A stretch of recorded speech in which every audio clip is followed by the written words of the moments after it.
Hello YouTube, this is NASCAR 48 WW2 Buff here with the INORL Snap-On Cup Series Season 1. I am finally back. We are here for the Bud Shootout practice / qualifying.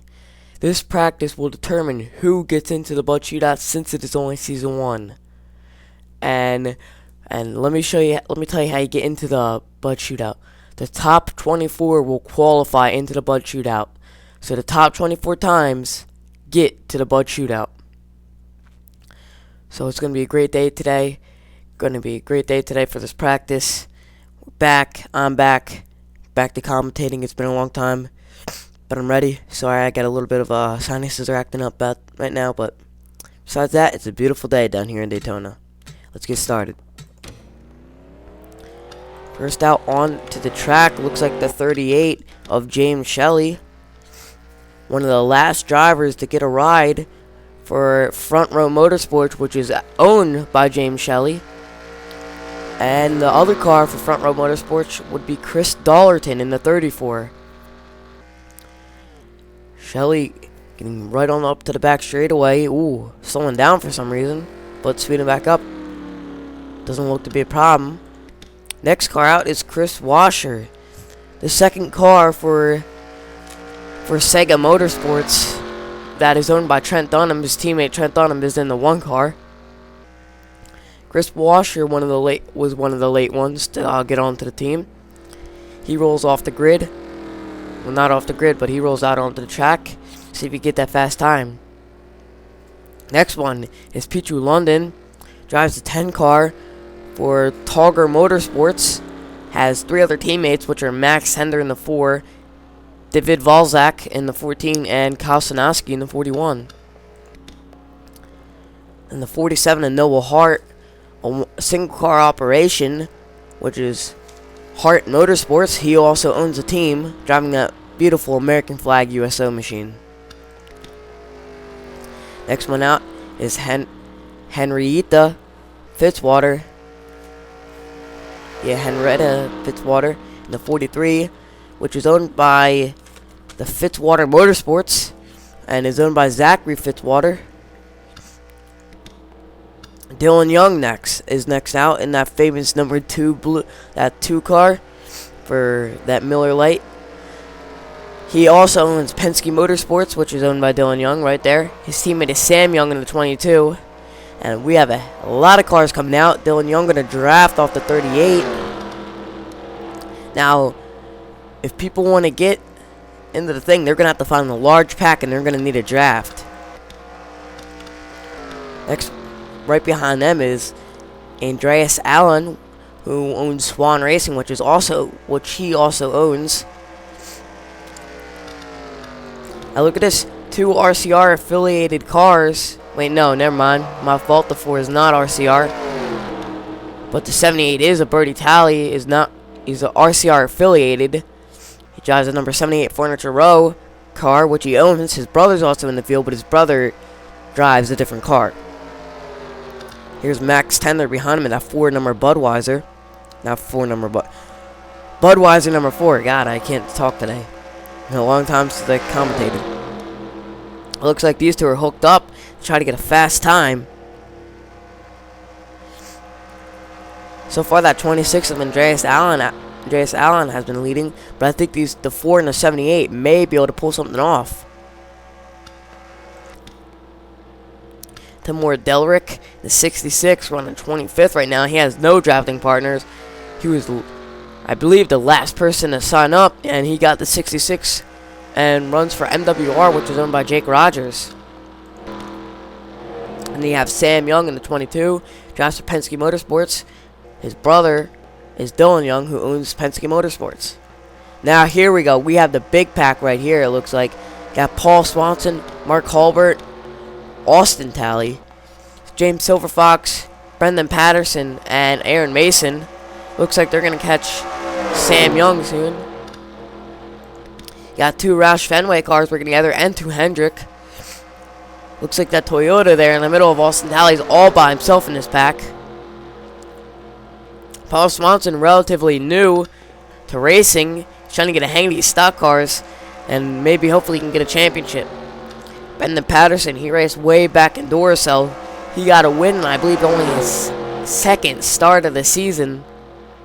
As he was filling in for Jacob Sisko, he won at Texas and was having some pretty good luck there, but then he started to have some bad luck later on in that chase.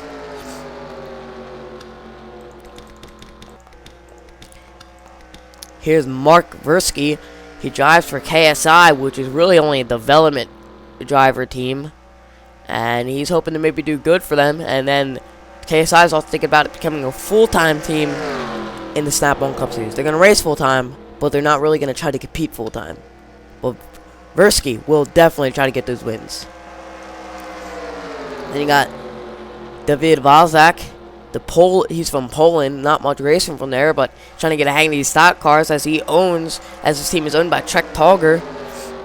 As he's racing the 14 and he has no teammates in his pack. And he caught the 7. He's trying to get a run off the corner here, but it's not going to work. He's only 32nd on the list.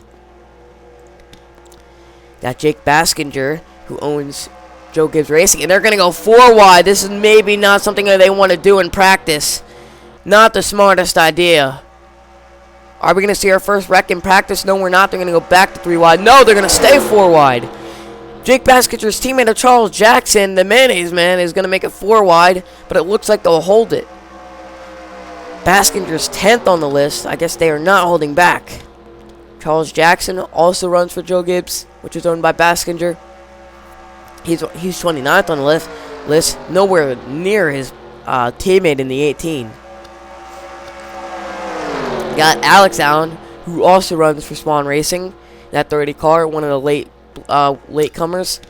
Then you have Sean Galligan, who owns Hendrick Motorsports in that number 5 Farmers Chevrolet. He's hoping that him, James Silverfox, Louis Didonato, and Aaron Mason can pull something off on Hendrick this year and maybe get a championship so he can keep owning that team and maybe bring him back. You have another pack right here, which it has Jackie Tang in the 51. He also owns that team, that 51 number Brandt Chevrolet. This looks like it's the fastest pack. You have Jake Rogers in the 15, who owns MWR. He is 2nd on the board. The first car, and 3rd car also in this pack on the list. Oh, and there's a wreck! It looks like Sam Young may have gotten turned around, as he is slow on the apron. We'll have to go back and show you that later on. And, oh, this might be hairy. As the field is going to get by, it's going to hold up Sosnowski, who also runs for Tolger Motorsports and owns that KSI team, but doesn't race for it. I'll show you later what happened to Sam Young. Brian James is now at the lead of this pack. He runs the number 40 Hillman Racing car. He also owns that car. He's 5th on the board. Here's a 98 of Chris Olivier running in the Dogecoin number 98 and also owns Dogecoin Motorsports, which also has the 84 car, which is back in 6th. They're said to be fast this season with those wrecking ball engines they have in there. They're going to wreck right through the win. Wreck all the field to the win with the wrecking ball engine. So I'd be careful with these two. If you end up getting wrecked, you can blame Miley Cyrus. Then you have 13 of David Rochester, another latecomer to that contract. Going to be driving the 13 this season, the single car operation. He also owns a team. And he's 37th on the board, not too hot. Here's a 9 of Zachary Fitzwater we talked about earlier. Here's a 3 of Charles Sanford. He owns RCR, and it's a 4-car operation. He's hoping to do good with that, with RCR, especially in that fast number 3 machine. Behind him is Nicholas Guerrera, who owns which is also another single car operation. He owns that 23 and also will be driving it. So hopefully he can do good. And here's William Duncan. We might as well get him before he comes on the pit road here. Duncan owns Team Thunder, which is a 4-car operation. He's going to be driving that 6 all season. And he's going to be hoping to do good with his 4 drivers. Hopefully maybe trying to pick up a championship. Here's the one of Trent Donham, who we said owns Sega Motorsports. Here's Nick Pericles, who was invited by William Duncan to drive to 16 for Team Thunder. So hopefully he's going to live up to his expectations, or he's going to get fired, as we have 30 seconds left on the board here. Here's that other Doggy Coin Motorsports car, the 84 of Alex Perkle. Then you have James Qualls in that single car operation in the 21. Then you have Henry Sanford. Here's someone we haven't talked about, Jesse Garcia, the Aussie that runs for RCR from Australia. Hopefully he's going to do good for RCR. And you have Chris Dollerton. We have 9 seconds left on the board. Watch 24th. Right now it's Sam Young who got in the wreck, who may be able to hold it. Is there anybody who's going to be able to get back on top of it? Can the 78 or the 4 get back in it?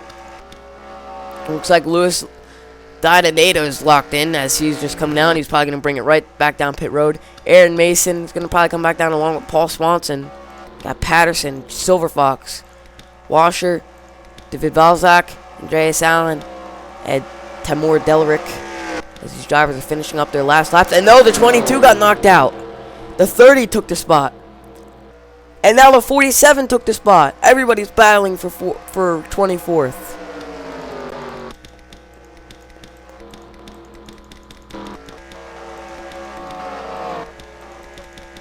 And it looks like Noah Hart's going to hold that final position. As there's, for now, there's still a few more cars trying to get those last laps in. All three of these guys locked in. Sam Young out there for another run. He has damage on that machine. He's just going to try to make it, but I don't think he's going to have enough time. Sam Young too little, too late here at Daytona. As, yeah, he has 2 seconds left. And it is completed. Drivers, to your car. As that was now the Bud Shootout qualifying / practice to see who's going to make it in. As it looks like it's going to be the 98 of Chris Louvier making in, along with the 21 of James Qualls and the 84 of Alex Perkle. Donkey Coin Motorsports first and third. How about that for a 2-car operation? With those wrecking ball engines under those Fords, man, they're going to be hard to beat this season. You have Charles Sanford in 4th, Jake Rogers in 5th, Louis Diodato in 6th, Brian James in 7th, Dylan Young 8th, Henry Sanford 9th, Henrietta Fitzwater 10th, Chris Dollerton 11th, Pichu London 12th, David Valzak 13th, Jesse Garcia 14th,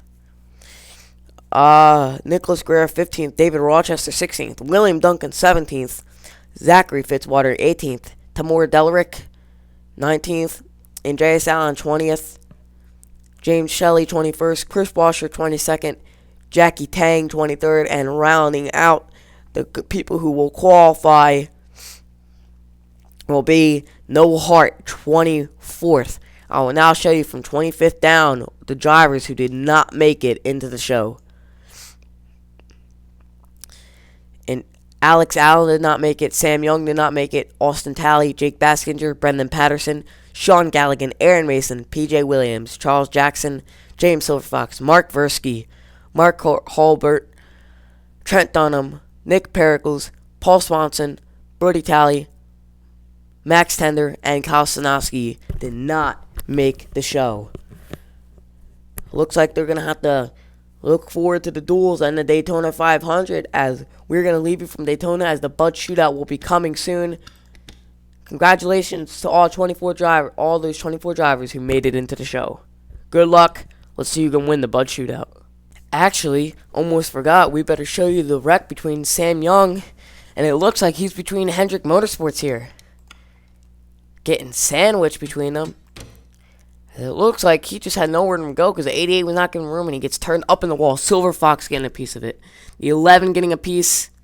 Oh, the 11 got a good piece. The 11 of Austin Talley, Silver Fox getting a piece, and Sam Young. Luckily, there's no more cars coming as Sam Young quickly got off the racing surface. Let's watch that from another view, as Austin Talley, I think, got the worst hit of that. Oh, look at Mark Versky all the way on the apron to miss him. First wreck here at Daytona Speed Weeks. Turn around, Austin Talley taking a hit into the wall.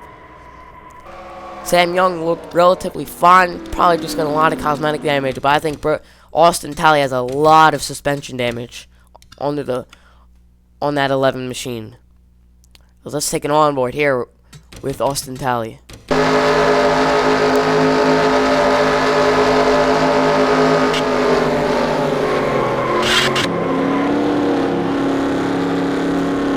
And let's take an onboard here with the 7 of Mike Versky, as he had to really cut down the apron to miss him. See the wreck already unfolding all the way up there. Versky had nowhere to go, and I guess he decided the apron's the best thing, and well, barely missed him. Good job by that rookie.